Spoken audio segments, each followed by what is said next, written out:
Welcome, episode 8, Brand Decoded Show. Thank you for tuning in. This time around, I want to talk about content ecosystem and what does content ecosystem mean for your business. I want you to think about your advertising efforts. I want you to stop thinking about Google ads, Facebook ads, and paying for visibility. I want you to start thinking in terms of earning this visibility. Because if you hit the nail in the head on the organic social or organic traffic side, there is absolutely no need for you to do any kind of paid marketing. Paid marketing is something that you can add as an add-on later. Now, granted, the amount of work needed for organic to work for you is massive. So, as a prudent business owner, if you have no startup capital, the primary focus would be to start generating some traffic to your website. So the website would be the first ecosystem touch point that you can drive some relevant traffic over to your name.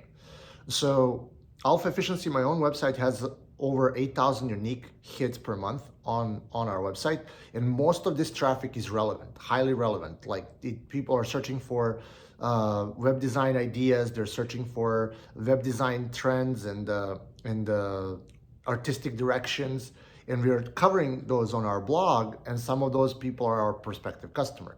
So now they're in the content ecosystem. They have the opportunity to follow me on Twitter when they land, or find me on LinkedIn, and I'll have to add YouTube now as well, because I will talk about all these things.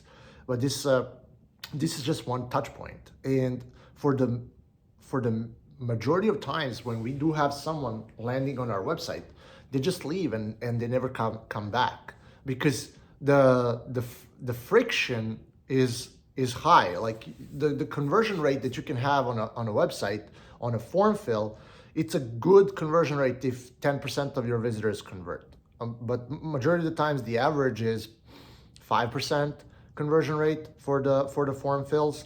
And let's be honest, like there's so much friction when I want to buy a website, I'm not even evaluating the offer. And if you look at most of the agency websites, they're all leading to the form or to the website audit, and everyone is kind of inundated with the free website audit forms. So people just don't have propensity, unless there is a need, to fill out the form to inquire about the services. So there's just one touch point. So when you want to dominate in the marketing field, you need to be able to get in front of your prospects, your ideal prospects, not only on the Google search, but also on the social. The landscape changed. Before, when there was no social media, the only way that you could do business was through the SEO. But we've advanced. We moved past the SEO as the primary driver, and SEO now became a touch point. And if you're asking me, it's one of the touch points that you can completely skip in order to build up your business, at least at the very beginning. You don't need SEO because it's very expensive. You need to buy backlinks. Some people are going to shoot me for saying that, or earn backlinks. You need to earn backlinks. You need to create a lot of content. A lot of people do not have the know-how, energy, and the cognitive discipline in order to pump out that amount of content. But it's still a very easy way for you to earn free traffic that you can flip into paid remarketing, etc. So SEO is a good visibility game if you know how to do it. If you don't, you don't have to. You can move on to the next steps of the content ecosystem. So the next steps for the content ecosystem are going to be the three main components of it that you absolutely have to have in order to earn visibility online. So let's cover these three. The number one, you need to hit the replies under the big accounts. If you're replying under the big accounts, you have a lot of visibility, whether it's LinkedIn, whether it's YouTube, whether it's whatever it is.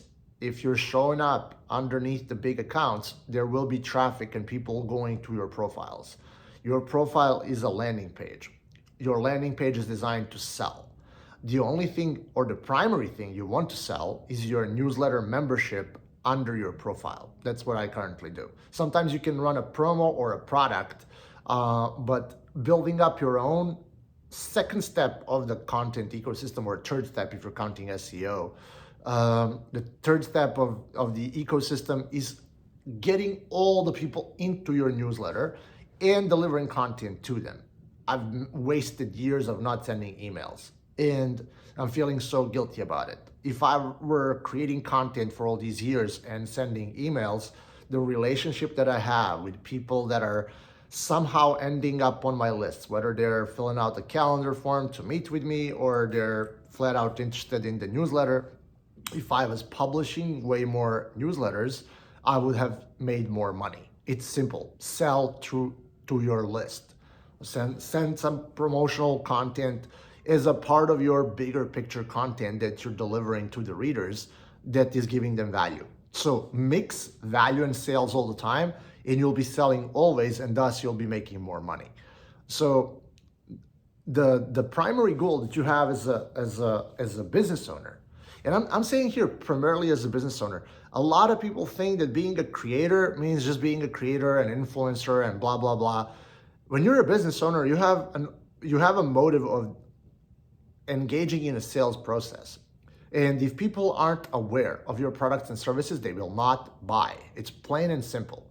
So you need to be on their mind at all times.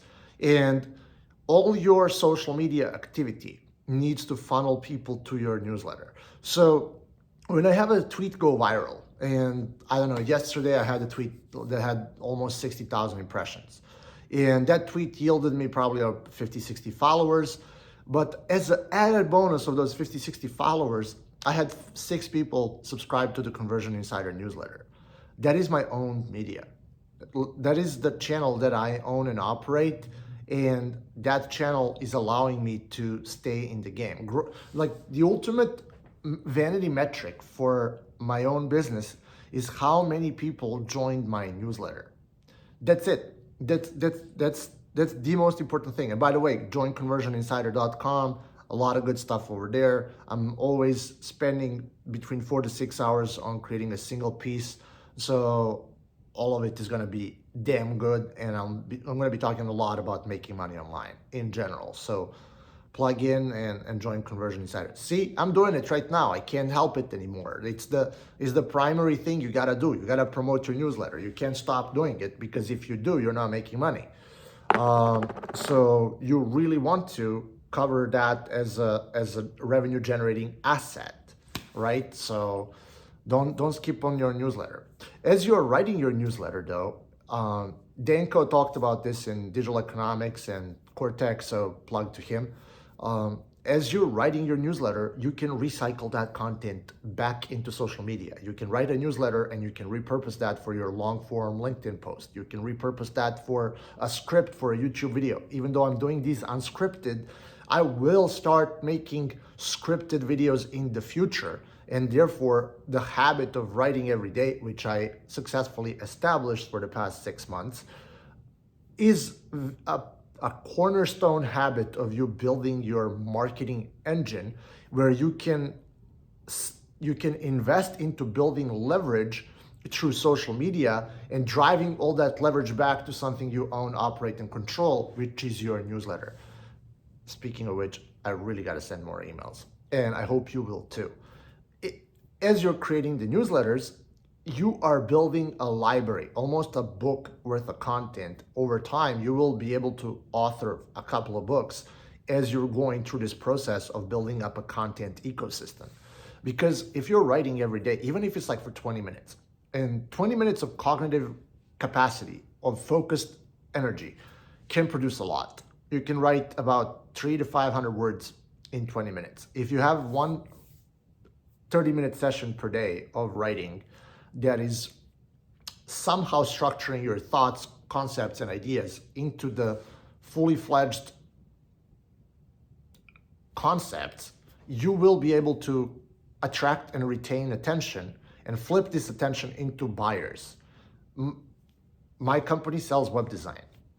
And even though web design is my core focus of what I'm trying to sell, it doesn't hurt having all this attention on me, because I can flip this attention to people and letting them know about my partner program, where you can earn 10% commission for referring business to me. So that creates a referral engine for my company, and I have to have a reliable way of maintaining the content, the attention through the content. And there's a lot of free attention out there. You can hit the replies, slide in DMs, and post content every day. Those are the three main things that you have to do daily in order to establish yourself on the socials. And you cannot skip either of them. You gotta DM people so that you have a depth of the relationship. You have to hit the replies so you find new people every day, and the new people find you and come back to your profile, which is a landing page, a sales page of who you are, and sells your newsletter. And then finally, you need to post content so you maintain these relationships with the people that decided to follow you. It's very permission based. Everything's permission based. So your capacity to grow on social media is only limited by your imagination. And the amount of creativity that is needed to blow the fuck up is immense. But if you train yourself and you try to build up yourself through the habit of creation, and you're constantly finding topics and ideas that your target audience likes, enjoys, and needs to learn more about, and you are finding solutions to the problems that they have, the bond in a relationship between your audience and you is going to be strong, and you will be able to flip them into a referral engine of people that are going to help you find your next client. For example, if you're running an agency like myself, or they're just going to spread your ideas around. And this is earning mindshare. Even if I'm talking about 5 things that like Dan Co said, or this guy said, or Justin Welsh, or God knows who, I am synthesizing this through my own lens of my own experience. And I've been in the content creation game for far longer than it's obvious on social through the SEO side of things, that I have a very unique angle as to how I see this and how this is helping me create a massive, and I mean really massive, marketing engine for my software development company. People will get to know me and through the content that I'm producing, especially through these YouTube videos, because they are nurturing relationships on steroids. So without desire to make this video any longer, I just want you to think in terms of the content ecosystem and how you can drive and utilize free traffic and free networking time that you don't have to pay for advertising. Your impact that you will have through your content is going to be far stronger than any marketing agency can produce for you. Brian Decoded, over and out.